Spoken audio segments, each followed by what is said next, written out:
할렐루야. 잘 지내셨습니까? 오늘 또 저녁에 하나님을 예배하러 오신 여러분들 또 주님의 이름으로 환영합니다. 오늘도 주님께서 또 준비하신 은혜가 한량없는 시간이 되기를 원하고요. 또 주님께서 받으시기에 합당한 예배로 우리 모두 나아갈 수 있기를 간절히 또 소원합니다. 찬송가 216장입니다. 성자의 귀한 몸, 주님의 귀하신 몸, 또 이 땅 가운데서 오셔서 또 우리를 위해서 돌아가셨습니다. 우리 성자의 귀한 몸 기억하시면서 찬송하시고 함께 예배를 위해서 기도드리겠습니다.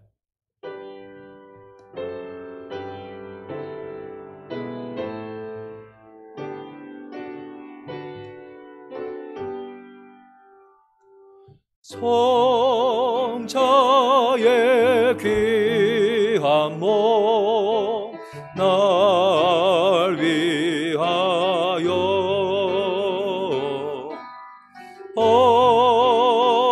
버리신 그 사랑 고마워라.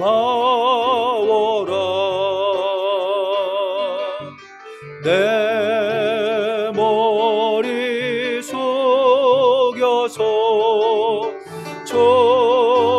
주님께 비는 말 나 무엇 주님께 바치리까.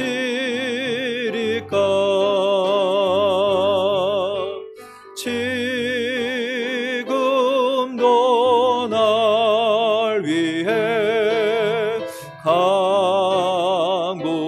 간구하시 이 옅은 믿음이 아옵나니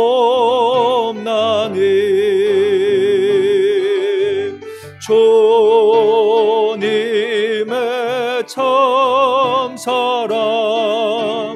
고맙고 놀라워 찬송과 기도를 쉬지 않네.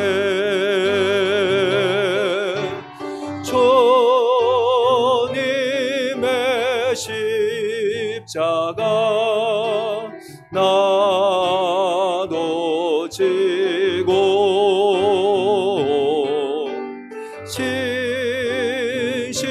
진실한 믿음과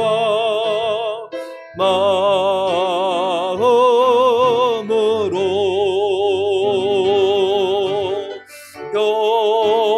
형제의 사랑과 친절한 위로를 일개나 베풀게 하옵소서. 만 가지 은혜를 받았으니 내 평생 슬프나 즐거우나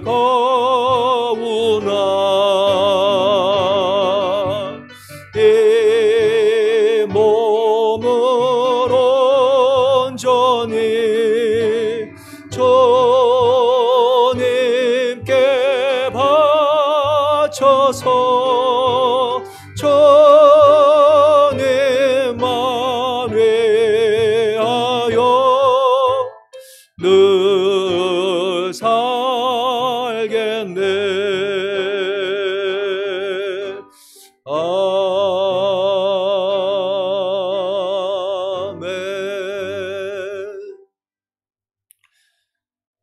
우리 찬송가 가사 또 생각하시며 또 주님의 은혜 기억하시면서 또 오늘 하나님 앞에 예배 잘 드릴 수 있도록 성령님 도와주십시오. 의지하는 심령을 가지고 다 같이 기도드리겠습니다. 아버지 하나님 주님 은혜 감사합니다. 우리 주 하나님께서 저를 사랑하심으로 아버지 성자의 그 귀한 몸을 이 땅 가운데서 또 보내주시고 우리 주 하나님 그 고귀한 피를 통하여서 우리를 구원해 주신 십자가의 은혜로 인하여서 다시 한번 또 기억하며 또 감사합니다. 우리 주 하나님 정말 죄로부터 인해서 죽을 수밖에 없는 저희들입니다. 아버지 하나님 지금도 주님을 믿는다라고 하지만 여러 가지 죄의 모습을 가지고서 살아갑니다. 실수의 모습을 가지고서 살아갑니다. 주님의 온전한 제자로 살아가고 싶어 하지만 아버지 하나님 여러 가지로 또 그렇지 못한 모습들이 있습니다. 우리 주 하나님 저희도 스스로 볼 때에도 만족스럽지 못한데 아버지 하나님 주님 보시기에는 얼마나 더하겠습니까? 그럼에도 불구하고서 주 하나님 오늘도 용납하여 주시고 예배할 수 있도록 저희들을 불러주시는 애 감사합니다. 아버지 하나님 예배당에서 예배를 드리던 아버지 하나님 또 각 교회 정말 각 가정에서 드리던 시간 아버지 하나님을 사모하며 사랑하면서 모인 이 믿음의 성도들 여호와 하나님 이 시간에 주의 은혜로 충만케 하여 주시고 우리 주 하나님 그 믿음이 다시 한번 더욱더 정말 활성화되어지고 회복되어지고 또 더 힘있게 능력있게 아버지 하나님께 나아가시는 그런 시간이 되어질 수 있도록 주님 도와주시옵소서. 아버지 하나님 세상으로 나가지 않도록 도와주시고 주님을 더욱더 가까이 나가시는 그런 시간이요 지금도 나를 사랑하여 주시고 아버지 하나님 여러 가지로 또 소망 가운데서 살게 해주시는 여호와 하나님을 높이 찬송하며 기도하며 말씀 듣는 가운데서 우리 주 하나님의 능력이 아버지에 더 입혀지는 그런 시간들이 되어질 수 있도록 주님 도와주시옵소서. 우리 주 하나님 걸걸한 심령 위에 주의 말씀의 시원함이 있도록 도와주시옵소서. 삶의 지고와 답답한 가운데서 있는 그런 이들 우겨싸임을 당한 것 같지만 아버지 하나님 안에서 또 자유함을 누릴 수 있는 그런 시간이 되어질수록 도와주시어서 아버지 하나님 우리가 주님 앞에 더욱더 좀 온전하게 나아가시는 그런 시간이요 여호와께서 주시는 한량없는 은혜가 충만한 그런 시간이 되어질수록 도와주시옵소서. 아버지 하나님 지체하지 않도록 도와주시옵소서. 미루지 않도록 도와주시옵소서. 열심을 다해 성심을 다하여서 오늘 예배하시러 도와주시고 오늘도 우리에게 부어주시는 아버지 하나님의 준비하신 은혜가 충만한 시간으로 주님 인도하시고 붙잡아 주시옵소서. 아멘. 주님 은혜 감사합니다. 믿고 감사합니다. 주님 주시옵소서.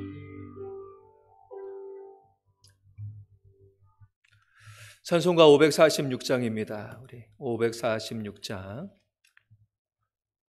주님 약속하신 말씀 위에서 우리 손뼉 치시면서 찬송 드리시겠습니다.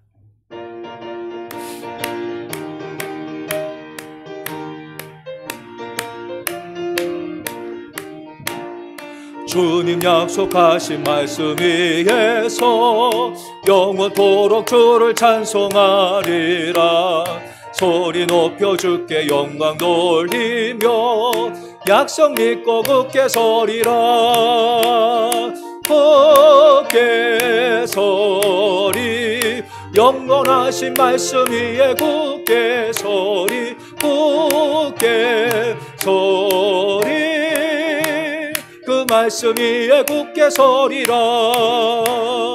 주님 약속하신 말씀 위에서 세상 염려 내게 엄습할 때에 용감하게 힘써 싸워 이기며 약속 믿고 굳게 서리라. 굳게 서리 영원하신 말씀 위에 굳게 서리 굳게 서리 그 말씀 위에 굳게 서리라.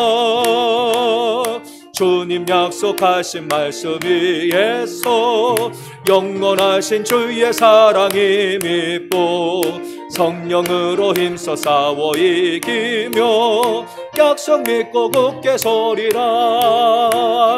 굳게 서리 영원하신 말씀 위에 굳게 서리 굳게 서리 그 말씀 위에 굳게 서리라. 주님 약속하신 말씀 위에서 성령 인도하는 대로 행하며 주님 품에 항상 안식 얻으며 약속 믿고 굳게 서리라.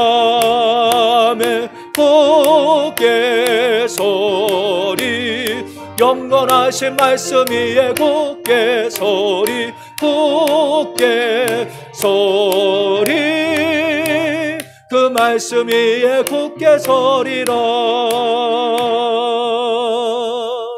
아멘. 438장입니다. 우리 찬송가 438장 부르신 다음에 우리 하나님의 말씀 보시겠습니다.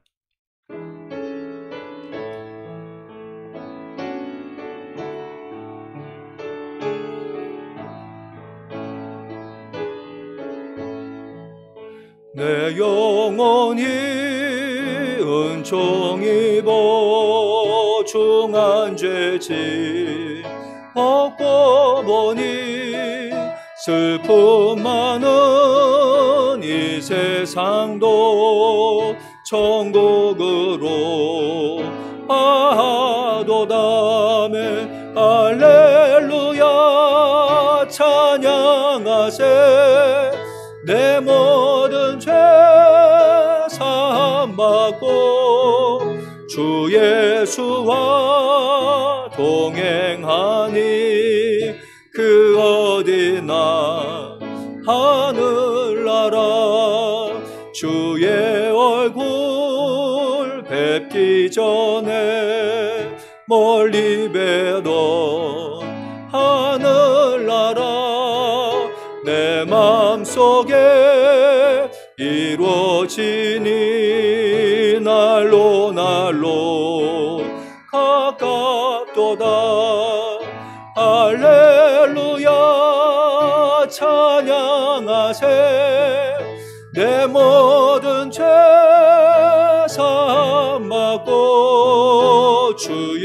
예수와 동행하니 그 어디나 하늘나라 높은 산이 거친 들이 초막이나 궁궐이나 내 주 예수 모신 곳이 그 어디나 하늘나라에 할렐루야 찬양하세 내 모든 죄 사함받고 주 예수와 동행하니 그 어디나 하늘나라 할렐루야 할렐루야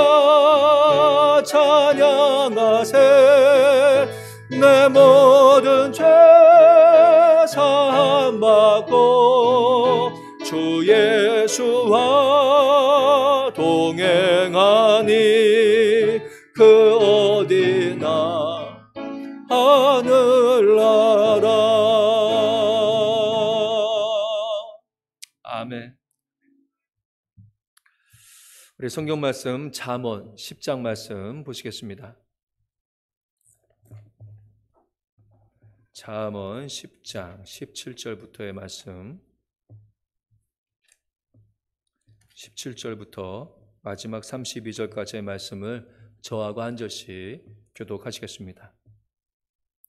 훈계를 지키는 자는 생명길로 행하여도 징계를 버리는 자는 그릇 가느니라.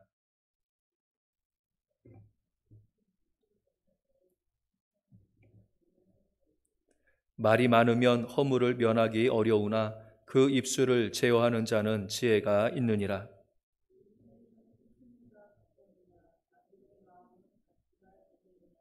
의인의 입술은 여러 사람을 교육하나 미련한 자는 지식이 없어 죽느니라.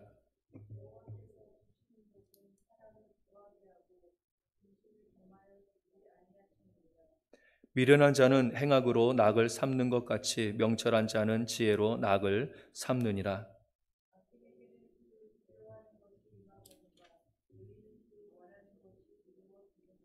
회오리 바람이 지나가면 악인은 없어져도 의인은 영원한 기초 같으니라.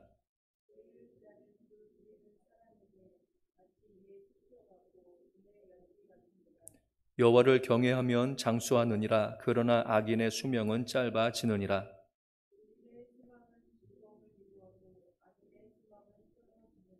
여호와의 도가 정직한 자에게는 산성이요 행악자는 자에게는 멸망이니라.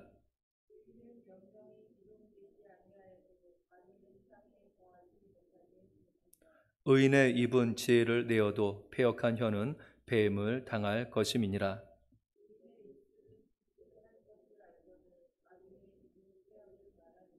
아멘. 할렐루야. 아멘. 예, 잘 오셨습니다. 우리가 지난 수요일 10장 말씀을 보았는데 솔로몬의 잠언이다 이렇게 또 새로운 그러한 잠언의 말씀이 이제 또 시작된 것을 보았습니다. 근데 이번에 솔로몬의 그 지혜 말씀을 보게 되면 짧은 문장으로 되어져 있고 이게 여러 개가 열거되어져 있죠. 그래서 주로 두 상반되어지는 지혜자나 미련한 자, 의인, 악인 이렇게 대조를 시켜가지고서 무엇이 지혜인지를 좀 더 명확하게 부각시키고 있습니다. 오늘도 그러한 여러 문장들을 우리가 읽게 되었는데 그 중에서 눈에 띄는 구절이 있지요. 22절에 보게 되어지면 여호와께서 주시는 복은 이렇게 이제 말씀이 시작되고 있습니다. 그러니까 복에 대한 말씀, 그 말씀을 주고 있는데 오늘 그것을 좀 살펴보도록 하겠습니다. 복에 대해서 이야기를 하는데 여호와께서 주시는 복이라고 한정을 시키고 있어요. 그러니까 복이라고 해서 다 같은 복이 아니다라고 하는 겁니다. 사람들은 언제 복을 받았다 이렇게 생각하느냐라고 하면요, 내가 원하는 것을 이룬다든지 물질이라든지 이 많은 것들을 가지게 되었을 때에, 부하게 되었을 때에 복받았다 이렇게 생각을 하고요. 그게 또 맞지요. 이게 다 복이라고 생각해요. 잘 되면 복권이라도 당첨되게 되면 너 그거 어떻게 참 안 됐다 이렇게 말하는 사람 없죠. 야, 참 복받았다 야, 어떻게 그런 게 맞냐 이렇게 이야기를 하지요. 그러니까 이렇게 많은 것들, 이런 것들을 소유하게 되어지고 내가 또 원하는 것들을 이루어 나가는 이러한 삶이 이 복이다 이렇게 생각되어지게 됩니다. 그런데 그러한 것들이 복의 현상으로 다 같을지는 모르지만 그런데 그 출처가 다르다라고 하는 것을 말씀하고 있어요. 여호와께로부터 온 복이 있고 여호와께로부터 오지 않은 복이 있다라고 하는 겁니다. 근데 여호와께서 주시는 복, 어떤 복이 여호와께서 주시는 복이냐? 오늘 말씀 보게 되면 그 특징이 있습니다. 사람을 부하게 하는 것은 같아요. 그런데 부하기는 한데 근심을 겸하여 주지 아니하신다 이렇게 말씀하고 있습니다. 여호와께서 부하게 해 주시는데 근심을 겸하여 주지 아니하신다라고 하는 겁니다. 그러니까 우리가 부했을 때에 그 가운데서 근심이 있다라고 하면 그것은 하나님으로부터 온 복이 아닐 수도 있다라고 하는 것을 생각을 해야 되게 되는 거죠. 부함 중에 근심이 따르는 그런 부가 있습니다. 그 복을 얻기 위해서, 부함을 얻기 위해서 정말 다른 사람들을 상하게 하고 또 관계를 상하게 하고 이러한 일들을 통해서 불의한 방법을 통해서 부하게 되어지면 그것이 근심이 되어지고 또 걱정이 되어지는 것을 보게 되어지죠. 또 어떤 분들은 부했었을 때에 그것을 누가 가로채지는 않나, 이 부한 것을 다른 사람이 사기쳐서 가져가지는 않을까, 그래서 사람들에 대해서 불신하고 관계가 멀어지고 사회생활을 제대로 못하는 그런 분들도 있는 것이죠. 그러니까 이러한 근심들이 있게 되어집니다. 부하게 되면 만족할 것 같지만 그렇지 못하고 근심이 쌓여가게 되어지죠. 부함분을 보게 되어지면 부함으로 만족하는 분들 있을 수도 있지만 그런데 더 많은 것을 가지려고 하고 또 그것을 지키려고 하다가 근심 속에서 살아가는 그런 분들도 있습니다. 왜 그러냐? 바로 그 부 자체에 얽매이기 때문에 그래요. 그 부에 얽매이기 때문에, 그것을 의지하면서 살아가기 때문에 그것이 없어질 것 같아서 근심하게 되어지고 또 불의한 방법으로라도 그것을 또 가져오려고 하니까 또 근심된 그러한 일들이 생기게 되어지는 거죠. 하나님께서 주시는 복은요, 근심을 겸하여 주시지 않는다 이렇게 말씀하고 있습니다. 근심을 겸하여 주지 않는다. 이 말씀은 하나님께서 근심거리를 주지 않으신다라고 하는 말씀이 아닙니다. 하나님을 의지하고 그 말씀으로 살아가는 사람은 부에 얽매여서 살아가는 사람이 아니게 되어지는 거죠. 그렇기 때문에 부에 대해서 자유한 사람입니다. 그래서 내가 부하든지 가난하든지 이게 별로 상관이 없어요. 그것에 의해서 근심하거나 그것에 의해서 안심하거나 이게 부를 통해서 그러한 것들이 이제 누려지지 않는 거죠. 디모데전서 6장 7절부터 10절에 보게 되어지면 사도 바울이 디모데에게 이렇게 이야기합니다. 우리가 세상에 아무것도 가지고 온 것이 없음에 또한 아무것도 가지고 가지 못하리니 우리가 먹을 것과 입을 것이 있은즉 족한 줄로 알 것이니라 이렇게 말씀하고 있어요. 먹을 것과 입을 것이 있은즉 족한 줄로 안다. 이걸로 족한 줄로 안다. 이런 사람이 있다고 또 근심하고 뭐 이런 상황의 사람으로 살질 않죠. 그러면서 하는 말씀이 부하려고 하는 자들은 시험과 올무와 여러 가지 어리석고 해로운 정욕에 떨어지나니 곧 사람으로 침륜과 멸망에 빠지게 하는 것이라. 돈을 사랑함이 일만 악의 뿌리가 되나니 이것을 사모하는 자들이 미혹을 받아 믿음에서 떠나 많은 근심으로써 자기를 찔렀도다, 이렇게 이야기합니다. 그러니까 어떤 사람이 믿음을 잃어버리게 되고 믿음을 떠나서 근심으로써 자기를 찌르는 그런 삶을 살아가게 되어지느냐?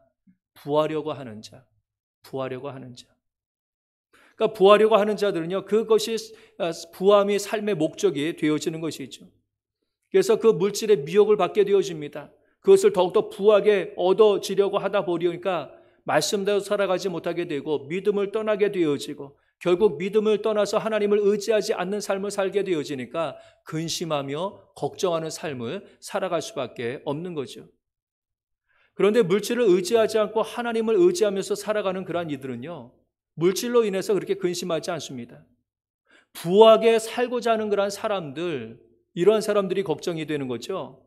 말씀대로 살아가려고 하는 그러한 사람들은 부함이나 가난함이나 그것이 그렇게 걱정거리가 되지 않는 것이죠.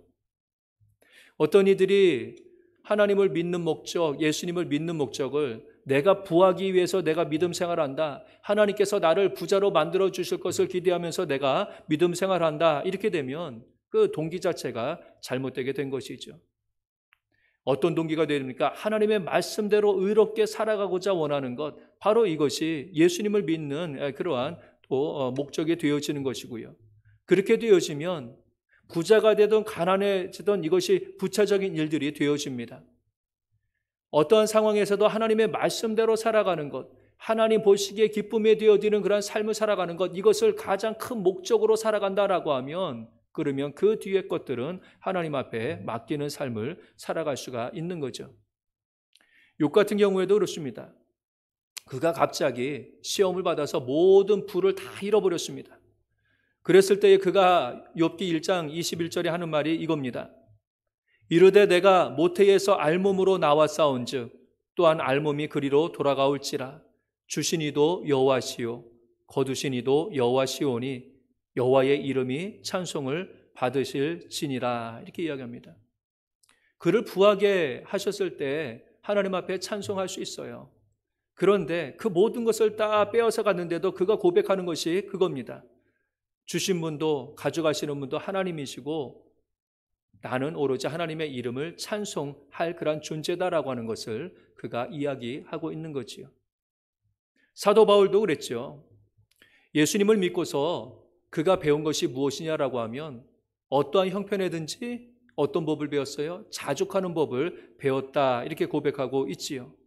그래서 빌립보서 4장 11절 13절에 내가 궁핍함으로 말하는 것이 아니라 어떠한 형편에든지 내가 자족하기를 배웠노니 내가 비천에 처할 줄도 알고 풍부에 처할 줄도 알아 모든 일에 배부르며 배고픔과 풍부와 궁핍에도 일체의 비결을 배웠노라.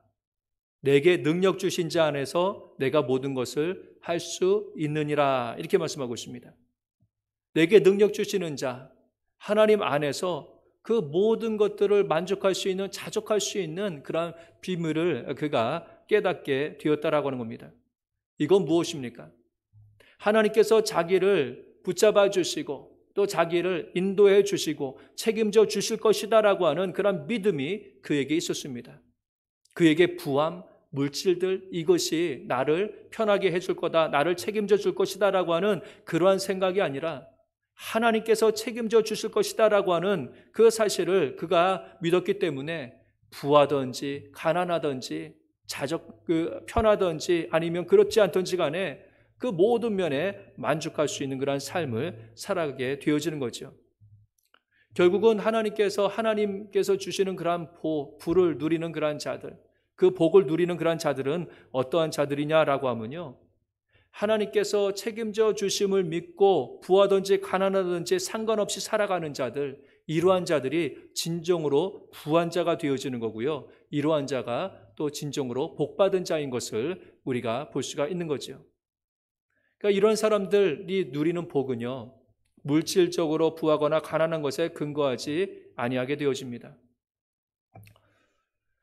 아무리 많은 것을 가졌어도요, 그것을 불어 여기지 못하고 복을 누리지 못하는 그러한 사람들도 있습니다. 하지만 가지지 못해서 다른 사람이 봤을 때에 가난하다 이렇게 생각되어지는 그런 사람이 있다라고 할지라도요, 그 가진 것에 대하여서 풍족함으로 느끼고 그것을 복으로 누리면서 살아가는 그러한 사람들이 있는 것이죠.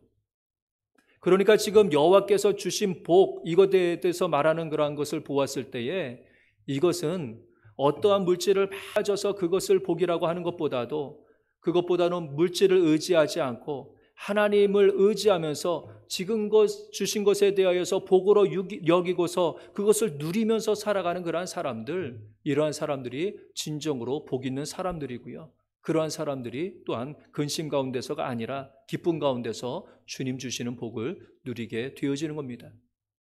이런 면으로 봤었을 때 저와 여러분들은 어떻습니까? 지금 우리에게 주신 것들에 대해서 감사하다, 풍족하다 이렇게 여기면서 그것을 누리고 살아간다라고 하면 이것이 복 있는 사람이 되는 거죠. 근데 아무리 많은 것들을 주신다라고 할지라도 그것에 대해서 만족하지 못하면 늘 부족하게 되어지면 그것을 누리지 못하는 어리석은 사람이 되어지는 것이죠. 하나님께서는 바로 하나님께서 주신 것에 대하여서 또 깨닫고 또 그것을 감사함으로 또 복으로 누리는 사람, 그리고 또 하나님께서 주셨기 때문에 하나님을 또 의지하면서 책임져 주실 것을 믿고서 근심하지 않고서 살아가는 자들, 이러한 자들이 진정한 또 복받은 자들이다라고 하는 것을 또 오늘 말씀해 주고 계시는 겁니다. 그래서 여호와께서 주시는 복이 무엇일까? 우리가 한번 좀 말씀을 보았고요. 두 번째로 나누고 싶은 말씀은요, 입, 말에 관한 겁니다. 우리가 지난 수요일에도 그 입에 대해서 그 본문의 내용들이 나와서 살펴보았어요. 우리가 10장 11절에 보게 되면 의인의 입은 뭐와 같으냐? 바로 생명의 샘과 같다 이렇게 말씀을 드렸습니다. 또 악인의 입은 독을 머금었다 이렇게 말씀하고 있어요. 그러니까 의인이 말하는 것은요, 생명의 샘이 되어져서 사람을 살리는 그러한 일들을 말로 하게 되어집니다. 이 세상에 많은 말들이 많이 있잖아요. 그런데 독을 품은 입들이 많아지게 되어지면요, 이 사회가 죽을 수밖에 없어요. 사람들을 공격하고 해야하고 또 중상모략하고 이러한 일들은 다 죽이는 말이 되어지는 거거든요. 상대방을 향해서 독을 날리게 되어지면, 서로 날리게 되어지면 그 사회가 죽을 수밖에 없는 거죠. 하지만 하나님의 말씀에 의지하여서 그 말씀대로 하루하루를 살아가며 그 말씀대로 또 사람들에게 말을 하게 되어지면 그것이 생명의 샘이 되어져서 가정을 살리고 교회를 살리고 이 사회를 살리게 되어지는 것입니다. 그러니까 이 말이라고 하는 것이 나를 살리고 또 가정과 사회를 살릴 수도 있지만 이 말로 가정을 죽일 수도 있고 교회를 죽일 수도 있고 이 사회를 죽일 수도 있는 것, 바로 이것이 말인 것을 알 수가 있지요. 그래서 오늘 말씀 읽으신 말씀에도 보게 되면요, 그 말에 대해서, 입술에 대해서 이 말씀이, 가르침이 많이 나오고 있어요. 19절에 보게 되면 그러한 말씀을 주십니다. 한번 좀 읽어볼게요. 10장 19절 시작. 말이 많으면 허물을 면하기 어려우나 그 입술을 제어하는 자는 지혜가 있느니라. 아멘. 그러니까 말을 많이 하는 사람, 이것은 허물을 면하기 어렵다 이렇게 이야기를 하는데요. 근데 그 입술을 제어하는 그 사람은 지혜가 있다 이렇게 말하고 있습니다. 입술을 제어하는 사람이 지혜 있는 사람이다. 입술을 제어한다라고 하는 것은 그 말하는 것을 잘 통제하고 다스리는 것을 의미를 하는 거죠. 그 반대로 말이 많다라고 하는 것은 허물을 드러내게 되어지는데, 말이 많다라고 하는 것은 곧 통제를 못한다라고 하는 거예요. 자신이 말할 때에 어떤 말을 해야 될지 하지 말아야 될지 이것에 대해서 제대로 제어하지 못하는 그러한 사람, 이러한 사람이 말이 많게 되어지고 어리석음을 드러나게 되어지는 거지요. 사람이 말을 많이 한다라고 해서 그 말들이 다 가치가 있느냐라고 하면 그렇지 않습니다. 20절에 보게 되면 의인의 혀는 순은과 같다 이렇게 말씀하고 있습니다. 순은이다라고 하는 것은 값지다라고 하는 거죠. 그러니까 의인이 말하는 것은 아주 값진 말들이 있게 되어져요. 그런데 악인의 마음은 가치가 적다 이렇게 이야기하고 있습니다. 그 마음, 악인의 마음에서 악한 말이 나오게 되어지죠. 근데 그 말은 가치가 적다라고 하는 그런 말씀입니다. 그렇기 때문에 어떤 사람들은 말을 많이 함으로 가치 있는 말을 했다 이렇게 생각할 수 있을지 모르지만 그렇지 않다라고 하는 겁니다. 열심히 말해 놓았는데 가치 없고 불필요한 말, 해로운 말들을 하는 이들도 있고요. 어떤 이들은 몇 마디 말은 아니지만 숨금과 같은 그러한 말을 하는 그러한 사람들이 있는 거지요. 그래서 여기서 말이 많은 자 허물이 드러난다라고 했는데 그렇다라고 해서 뭐 말을 무조건 하지 말라 적게 하라라고 하는 것은 아니지요. 해야 될 말도 있죠. 그러니까 제어된 말, 상황과 때에 맞는 지혜의 말을 하라라고 하는 겁니다. 이러한 제어는 언제 가능하냐라고 하면요. 뭘 통제해야 되는지 그 기준점을 알 때에 지혜로운 말을 할 수가 있어요. 내가 환경과 때, 장소에 따라서 어떠한 것들을 말하는 것이 적당한가, 지혜 있는가 이 기준점을 제대로 알아야 되는 거죠. 어떤 이들은 감정을 중심으로 해서 기준으로 해서 말하는 그러한 분들이 있습니다. 지혜롭지 못하죠. 늘 바뀌는 감정에 따라서 그 말이 또 많아지게 되어지고 어떨 때는 적게 되어지고 어떤 이들은 자신의 유익을 중심으로 해서 말하는 그런 이들도 있습니다. 어떤 이들은 침묵의 순간을 견디지 못하고 그 순간에 뭔가를 어색함을 메우기 위해서 말을 하는 그런 경우들도 있지요. 그런데 이러한 순간순간들을 어떠한 말로 해야 되는지 이것에 대해서 분별하고 제어할 수 있는 그러한 일들이 필요하거든요. 보게 되면 순은과 같이 가치 있는 말을 하는 사람이 누구냐? 의인이라고 했습니다. 의인의 말은 순은과 같다 이렇게 이야기하고 있어요. 그러니까 의인의 말은 가치가 있다라고 하는 것이고 그러면 의인은 어떤 사람이냐? 어떤 말을 하는 사람이 의인이냐? 의인이다라고 하는 것은 하나님의 말씀대로 살아가는 사람을 의인이라고 이야기를 합니다. 그런데 하나님의 말씀대로 살아가기 위해서는 하나님의 말씀을 알아야 되는 거죠. 하나님의 말씀을 제대로 알 때에 의롭게 살 수가 있게 되어지는 거고요. 그 입술에서 말하는 것도 바로 의로운 말이 되어지게 되는 거죠. 그러니까 그 입술에서 나오는 의인의 말, 이것이 이 순은과 같다, 가치 있는 말이다라고 하면 하나님의 말씀에 입각하여서 근거해서 하는 말들, 이러한 것들이 순은과 같이 가치가 있는 그런 말이다라고 하는 것을 이야기합니다.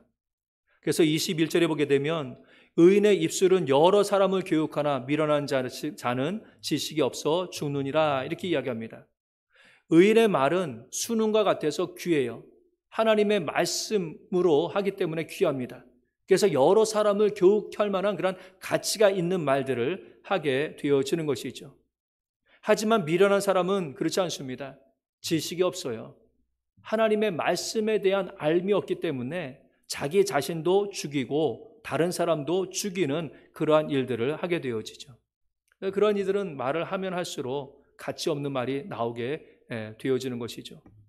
그렇기 때문에 하나님의 말씀을 제대로 알 때에 지혜의 말, 가치 있는 말, 생명의 말, 이것을 알 수가 있습니다. 그리고 이제 알았으면 그 입술에 훈련이 필요해요. 그 입술을 제어하는 것이 지혜자의 모습이라고 말씀하지 않았습니까? 그러니까 하나님의 말씀, 그 말씀에 근거하여서 그렇지 못한 말들에 대해서는 제어할 줄을 알아야 돼요. 야고보서 3장 7절부터 8절에 보게 되면 여러 종류의 짐승과 새와 벌레와 바다의 생물은 다 사람이 길들일 수 있고 길들여 왔거니와 혀는 능히 길들일 사람이 없나니 쉬지 아니하는 악이요 죽이는 독이 가득한 것이라. 이 야고보서는 그렇게 이야기하고 있어요. 그러니까 이 야고보 같은 경우에 그 입을 통하여서 얼마나 악한 것들이 또 죽이는 독과 같은 그런 말들이 많은지를 경험한 그러한 사람인 것 같아요. 세상의 모든 짐승들, 벌레, 곤충 이런 것까지는 다 길들일 수 있었는데 길들여 왔는데 혀를 등이 긴드릴 그런 사람은 없다. 이렇게 말을 하는 거죠. 같은 말을 하더라도 그 말이 적당한 장소와 때가 있습니다. 그래서 잘 길들여야 될 그런 필요가 있어요. 이를 분별하며 그 말을 잘하는 사람이 지혜로운 그런 사람이 되어지는데, 그 지혜로운 사람은 그 혀를 잘 길들여야 되는 겁니다. 훈련해야지 돼요. 무조건 말하는 것이 아니라 하나님의 말씀에 깊이 쥐어서 맞게끔 그 말씀에 훈련해야 됩니다. 많은 말을 하는 것이 아니라 하나님께서 원하시는 때와 장소에 합당한 그러한 말을 하는 것, 바로 이것이 지혜 있는 그러한 자의 모습이고요. 또 성도들이 가져야 될 그러한 말의 모습이 되어지는 것이죠. 그래서 이 말에 대해서 우리가 보았습니다. 이제 잠언 기자는요, 여호와의 도에 대해서 말하고 있어요. 29절에 보게 되면 그런 말씀을 주시거든요. 여호와의 도가 정직한 자에게는 산성이요 행악하는 자에게는 멸망이니라. 아까는 여호와의 복에 대해서 말씀하고 있었는데 지금은 여호와의 도에 대해서 이야기합니다. 도다라고 하는 것은 길이라고 하는 그런 뜻이잖아요. 그래서 여호와의 길, 그러니까 여호와께서 가라고 지시하시는, 인도하시는 길이 있거든요. 그 길을 걷는 자도 있고 또 여호와의 길이 아닌 그러한 길을 걷는 그러한 자들도 있지요. 그런데 여호와의 도가 정직한 자에게는 산성이라고 했습니다. 그러니까 여호와의 말씀대로 살아가는 그러한 삶, 그 길은요, 하나님께서 산성과 같이 지켜주시는 거죠. 그 말씀이 산성이 됩니다. 그래서 그 말씀대로 정직하게 살아가게 되어지면요, 악으로부터 보호함을 받을 수가 있고요, 위험으로부터 보호함을 받을 수가 있는 거죠. 하나님께서 그 길을 보호해 주시기 때문에 그렇게 되어지는 겁니다. 하지만 악인에게 있어서는 어떻게 되느냐? 여호와의 길로 가지 않기 때문에 그 길은 멸망이다, 이렇게 이야기하고 있습니다. 여호와의 길, 그 말씀의 지시대로 살아가지 않는 그러한 사람들, 이 세상에서는 내가 가고 싶은 길을 마음대로 가니까 자유하지요. 내가 원하는 길로 가니까 얼마나 자유하겠습니까? 그런데 결국 그 길의 끝은 무엇이냐라고 하면 멸망이 되어진다, 이렇게 말씀하고 있죠. 그러니까 이 세상에서 하나님의 도를 따라서 살아가는 사람과 그렇지 않은 그러한 사람들, 이 세상에서는 잘 몰라요. 근데 그 끝을 가보게 되어지면 알 수 있습니다. 그 끝이 생명인 그러한 여호와의 길이 있고 그 끝이 멸망인 세상 사람들의 길이 있다라고 하는 것을 말씀하고 있습니다. 그래서 이 악한 자들의 길을 걸어가는 그러한 사람들은 어떠한 사람들이냐? 24절에 악인에게는 그의 두려워하는 것이 임하고, 또 25절에 보게 되면 회오리 바람이 지나가면 악인은 없어진다 말씀하고 있습니다. 그 끝이 무엇이냐? 그 끝에 보게 되면 악인들에게는 정말 그들이 두려워하는 것이 멸망이 임하게 되어지는 거죠. 회오리 바람이 지나가게 되면 악인은 없어진다, 이렇게 말씀하고 있습니다. 그러니까 악인, 여호와의 길을 따라서 살아가지 않았던 그 사람들은 어떻게 되느냐? 그냥 다 멸망하게 되어지고 사라지게 되어지는 그런 존재가 된다, 이렇게 말씀하고 있는 거죠. 그러니까 허무한 존재가 된다라고 합니다. 우리가 시편 1편 말씀에 그런 말씀을 주시죠. 4절에 보게 되면 악인들은 그렇지 아니하며 오직 바람에 나으는 뭐와 같다고요? 겨와 같다, 이렇게 말씀하고 있습니다. 여러분들 바람에 나는 겨를 보신 적이 있으실 거 아니에요?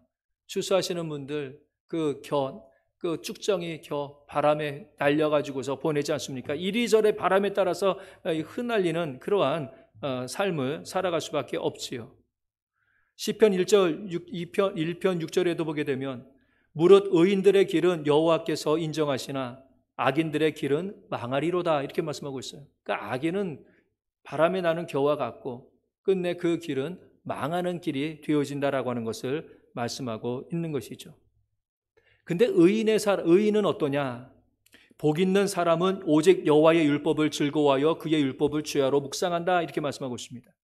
여호와의 말씀을 즐거워하고 묵상하고 결국은 그것을 행하는 자들이거든요. 이 사람들이 복 있는 사람이고 하나님의 말씀대로 살아가는 사람은 어떤 사람입니까? 바로 의인이 되어지는 거죠. 그러니까 의인이 복받은 사람이에요. 하나님의 말씀을 알고 그 말씀대로 행하는 사람들이 의인이고요, 의로운 사람이 바로 복 있는 사람이다라고 하는 것을 말씀하고 있지요. 근데 의인의 삶을 살아가는 자, 이런 사람들의 특징이 무엇입니까? 바로 하나님의 말씀에 기초한 삶을 살아가는 사람들의 특징은 뭐냐라고 하면요, 요동하지 않는다라고 하는 겁니다. 흔들리지 않는다라고 하는 거예요. 25절에 악인은 날아가잖아요. 뭐 회오리바람 불면 날아가는데 의인은 영원한 기초와 같다 이렇게 이야기합니다. 기초와 같다. 기초는 날아가지 않아요. 그 위에 것도 뭐 날아간다라고 할지라도 기초는 요동하지 않습니다. 영원히 있는 거예요. 30절에도 악인은 땅에 거하지 못하게 되더라도 의인은 영영이 이동되지 않는다 이렇게 이야기하고 있습니다. 악인은 이리저리 움직이고 사라지고 날아가고 없어져요. 그런데 의인은 영영이 이동되지 않는다, 움직이지 않는다, 견고하게 있다라고 하는 것을 말씀하고 있는 것이죠. 우리가 하나님의 말씀의 도를 잘 걷고 있는지, 하나님께서 제시하시는 그 길로 말씀을 기초해서 잘 살아가고 있는지, 이것을 분별할 수 있는 그러한 방법 중에서 하나가 무엇입니까? 바로 내가 요동하는 그런 삶을 살아가고 있는지, 아니면 흔들림 없는 삶을 살아가고 있는지, 이것을 보면 좀 알 수가 있어요.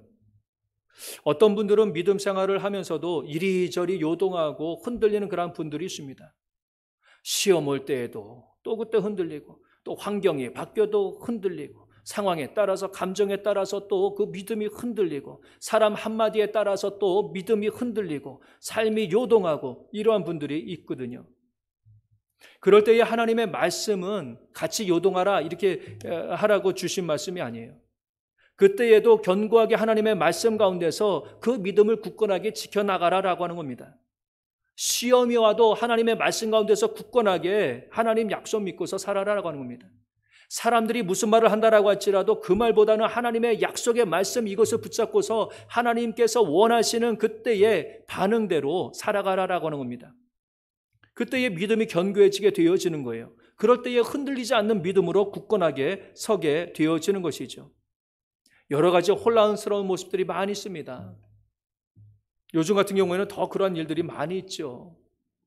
여기저기서 들려오는 여러 가지 다른 가치의 소리들이 많이 들리고 있습니다. 그런데 그럴 때에 우리가 어떨 때는 흔들리고 휩쓸리고 이럴 수 있지만 하나님께서 원하시는 것은 무엇입니까? 그때에도 하나님의 말씀의 기초에서 하루하루를 순간순간을 하나님 앞에 충성스러운 사람으로 의인으로서 살아가기를 하나님께서는 원하고 계시는 거지요. 오늘날 우리 가운데서 필요한 사람은 어떤 사람입니까? 하나님의 말씀의 기초에서 요동하지 않고 견고하게 서 있는 사람이 참 귀한 때인 것을 볼 수가 있습니다. 충성스럽게 하나님의 말씀에 입각해서 의롭게 살아가는 그런 사람들이 꼭 필요해요. 가정에 흔들림이 있을 때에, 가정에 어려움이 있었을 때에, 모든 가족이 흔들리고 막 요동할 때에 하나님의 말씀을 붙잡고서 그 말씀의 기초에서 흔들림 없이 그 순간순간을 하나님의 말씀대로 순종하면서 살아가는 그러한 사람들, 이 사람이 가정 안에 필요해요. 그럴 때에 흔들리던 사람들도 같이 함께 또 서게 되어지는 거죠. 교회도 그렇지 않습니까? 교회도 시험과 환난을 당할 때가 있지요. 그럴 때에도 흔들림 없이 하나님 바라보면서 그 말씀 가운데서 변함없이 충성스럽게 살아가고 견고하게 서나가는 그러한 사람들, 이 사람들이 있을 때에 흔들림이 있고 요동이 있다라고 할지라도 또 다시 견고하게 서나가게 되어지는 거지요. 이 사회도 어떻습니까?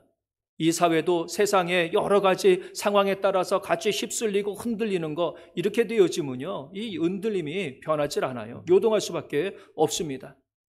그런데 믿는 사람들이 말씀에 굳건하게 서고 교회들이 굳건하게 하나님의 말씀에 서서 딱 버티고 있게 되어지면 이 사회도 안정화될 수가 있는 것이죠. 의지해야 될 것은 하나님의 말씀이 되어집니다.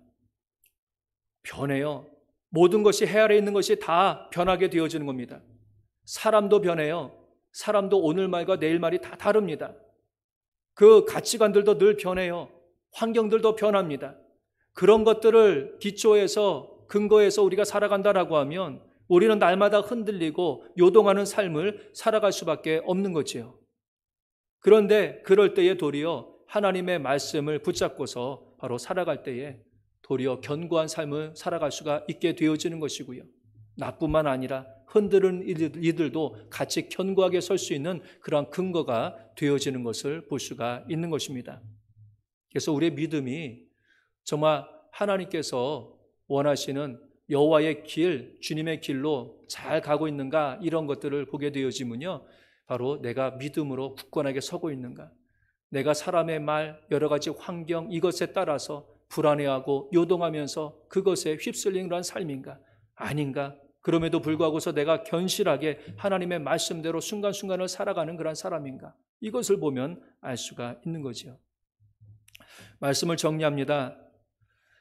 하나님께서, 여호와께서 주시는 복이 있고, 또 그렇지 않은 그런 출처가 하나님이 아닌 그런 복들도 있어요. 여호와께서 제시하시는 그러한 길도 있고요, 세상 사람들이 걸어가는 그러한 길들도 많이 있습니다.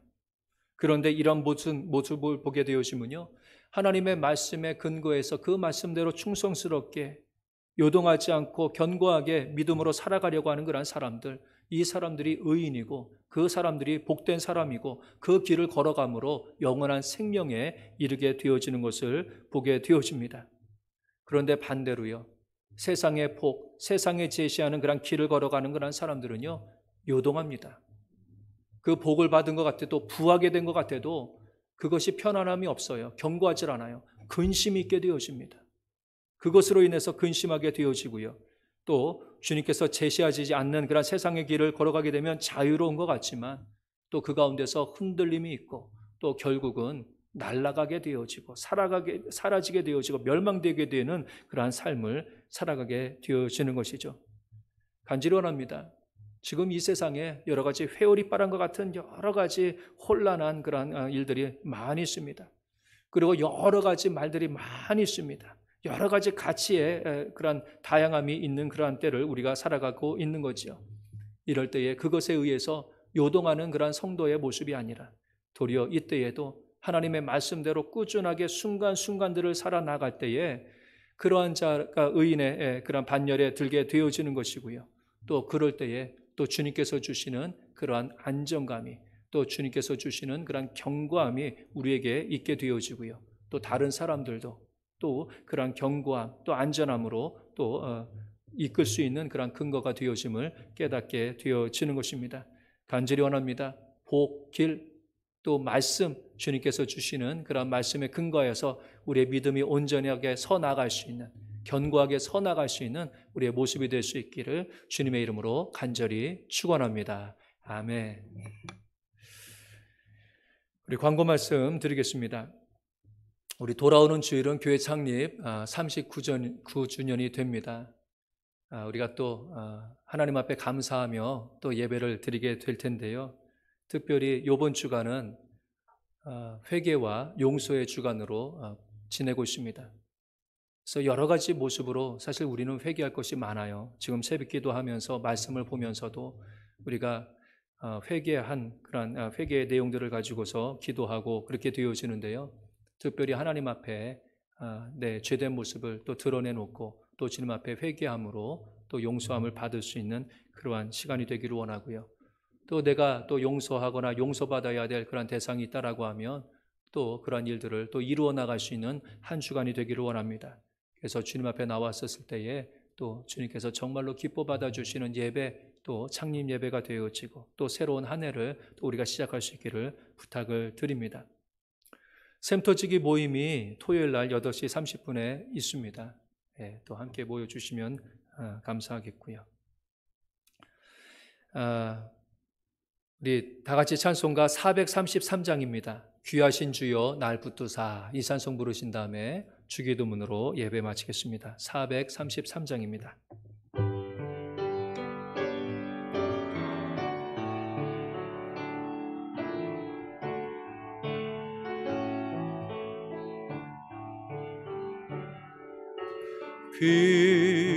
귀하신 주여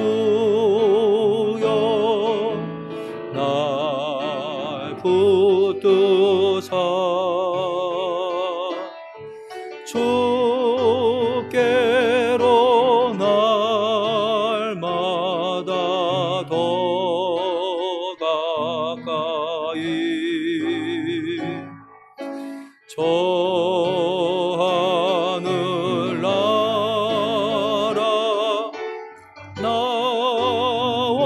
올라가 주의 품 안에 늘 안기어 영생의 복 받기 원합니다.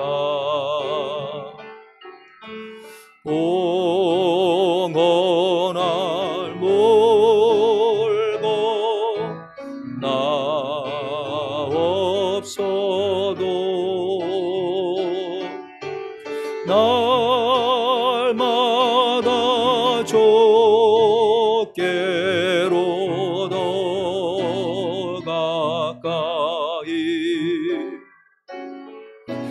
내 죄를 좁게 다고 하니 주님의 보혈로 날 이끄사 눈보다 더 이게 하옵소서.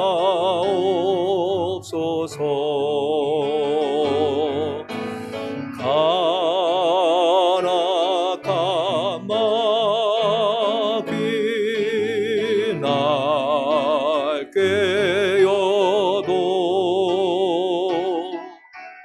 저 예수 앞으로 더 가까이 이 세상 속한 그 허영심 또 추한 생각을 다 버리니 정결한 마음 내게 늘 주소서. 이 세상 내가 살 동안에 좁게로 날마다 더 가까이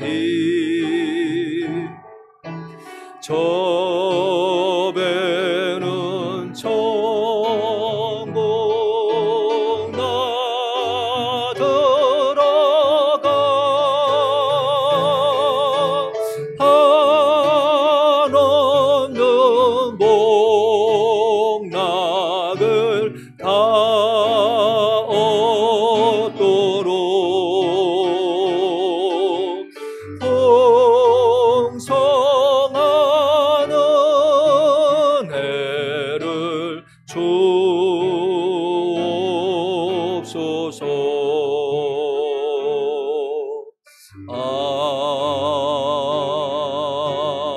아멘.